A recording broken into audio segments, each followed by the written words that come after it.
Marcus Thompson settled into seat 12B with a quiet sigh of relief. The business trip to Atlanta had been exhausting, and he was looking forward to the 3-hour flight back to Chicago where he could finally rest. He adjusted his tie, pulled out his tablet, and prepared to review the presentation he'd just delivered to a major client, a presentation that had gone exceptionally well. The plane was still boarding when he noticed her. The flight attendant working the aisle had blonde hair pulled back in a tight bun and a smile that seemed to freeze whenever she looked in his direction. Marcus tried to dismiss the feeling creeping up his spine. He'd been dealing with microaggressions his entire life, and he'd learned to pick his battles carefully. "Sir, you need to turn that off until we're in the air," she said sharply, stopping at his row. Her name tag read Jennifer.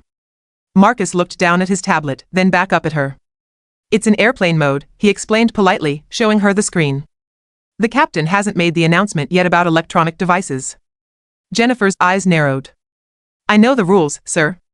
Please put it away." All around him, passengers had laptops open, phones in hand, tablets glowing. But Marcus had learned this lesson long ago too. He powered down the tablet and slid it into his bag without another word.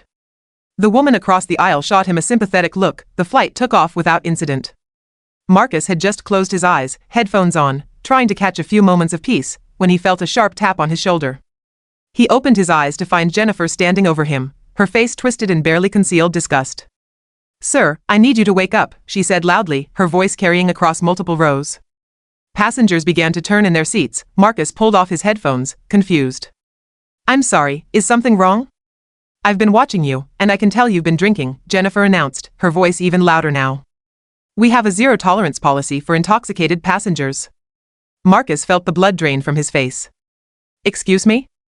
I haven't been drinking. I've been working." "Sir, don't lie to me. I can see it in your eyes. You're slurring your words."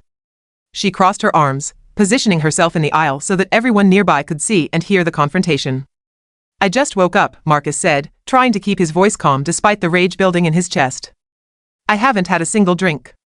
Not in the airport, not on this plane, nowhere." "I'm going to need you to take a breathalyzer test," Jennifer insisted. "If you refuse, I'll have to report this to the captain, and we'll have you removed at our next stop." The cabin had gone nearly silent. Marcus could feel dozens of eyes on him, some curious, some judgmental, some uncomfortable. An elderly white couple in the row ahead had turned completely around to stare. A mother pulled her child closer, as if Marcus posed some kind of threat. "This is ridiculous," Marcus said, his voice shaking now with a mixture of humiliation and anger. "I haven't been drinking.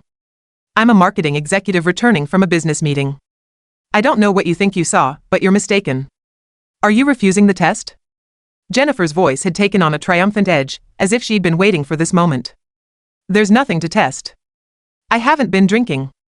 Marcus raised his voice slightly, forgetting his usual caution. The moment he did, he saw Jennifer's expression change. She'd gotten what she wanted. "Sir, I'm going to have to ask you to calm down. Aggressive behavior will not be tolerated on this flight." She pulled out her radio. "I'm calling the captain." Marcus felt trapped. Everything he did would be wrong. If he protested too much, he was aggressive. If he complied with her absurd demands, he was admitting guilt. The decades of experience with this kind of racial profiling flooded through him, but it had never been this public, this humiliating. "Excuse me." A voice came from across the aisle. It was the woman who had given him the sympathetic look earlier, a white woman in her 50s with kind eyes. "I've been sitting right here the entire flight. This man hasn't had anything to drink. He's been working on his tablet and then resting. You've been targeting him since before takeoff." Jennifer's face flushed red. "Ma'am, I need you to stay out of this." "No, I don't think I will," the woman said firmly, unbuckling her seatbelt and standing up. "I'm an attorney, and what you're doing right now is discriminatory harassment. This man has done nothing wrong. I have every right to ensure the safety of this aircraft," Jennifer shot back. "Then ensure it equally," another voice joined in. It was a young black woman a few rows back. "Because I've been watching too, and the white guy in 14C has been drinking since we took off. I've counted 3 mini bottles. But you haven't said a word to him."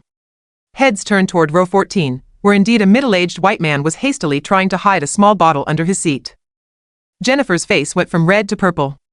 That's different. I can tell when someone has had too much, you can tell?" The attorney from across the aisle was furious now. "Or you assume? Because from where I'm sitting, you've been discriminating against this passenger from the moment he boarded." More passengers began speaking up. An older black man in a business suit stood up. I'm a physician, and I'll be happy to examine this young man if you need medical confirmation that he's sober. But I think we all know what's really happening here. A white couple near the back called out their agreement. This is disgraceful, the husband said. Leave the man alone. The commotion had finally drawn another flight attendant, an older Hispanic woman whose name tag read Rosa. She quickly assessed the situation, her eyes moving from Jennifer's defensive posture to Marcus's defeated slump in his seat, to the crowd of passengers who had become his unlikely defenders. Jennifer, can I speak with you for a moment? Rosa said quietly, gesturing toward the galley. I'm handling a situation with an intoxicated passenger, now, please, Rosa said, her tone leaving no room for argument. As the two flight attendants stepped away, the attorney sat down next to Marcus's now empty middle seat. Are you okay? She asked gently. Marcus shook his head. He wasn't okay. His hands were trembling, his heart was racing, and he felt the sting of tears he refused to let fall. Thank you for speaking up, he managed to say. Don't thank me. I'm sorry I didn't say something sooner, when she was harassing you about the tablet. The woman extended her hand. I'm Patricia Morrison. Marcus Thompson. He shook her hand, grateful for the human connection, for someone seeing him as a person rather than a threat. The young woman from the back rows came forward. I'm Alicia. And I meant what I said, that woman has been watching you like a hawk since we boarded. It was obvious what she was doing. Within minutes, Marcus found himself surrounded by a group of passengers who had witnessed Jennifer's behavior. They exchanged contact information, offered to serve as witnesses if he wanted to file a complaint, and expressed their outrage at what they'd seen. Rosa returned after about 10 minutes, her face professional but apologetic. Jennifer was nowhere to be seen.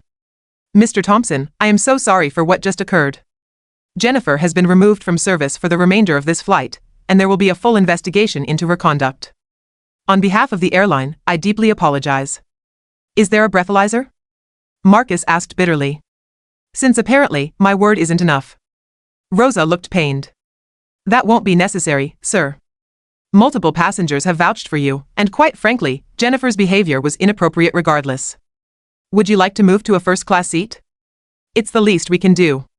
Marcus considered refusing. He didn't want their pity upgrade. But he also didn't want to sit in that seat anymore, marked by humiliation. Yes, thank you. As he gathered his belongings, Patricia touched his arm.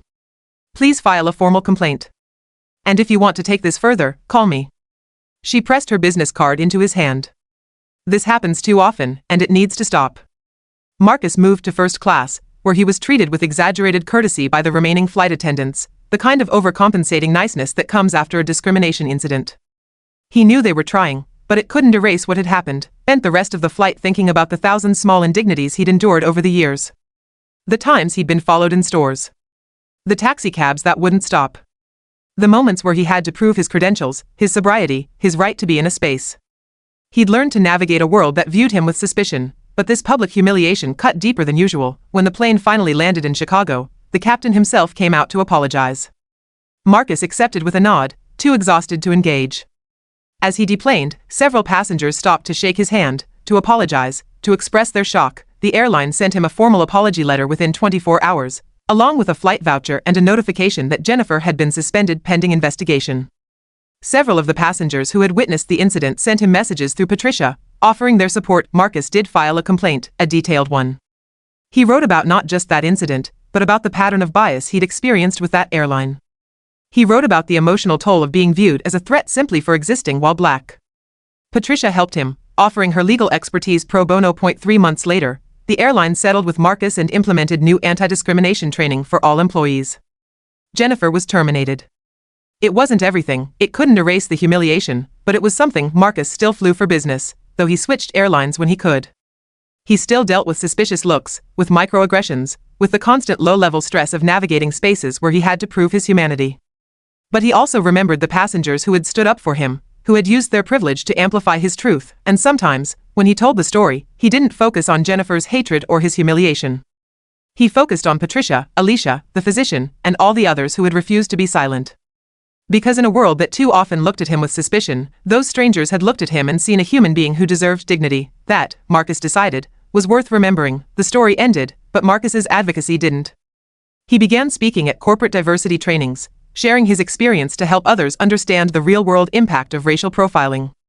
The incident that had been meant to break him became a catalyst for change, not just for him, but for the countless others who faced similar discrimination in silence. Because sometimes the most powerful thing you can do after being humiliated is refuse to let that humiliation be the end of your story.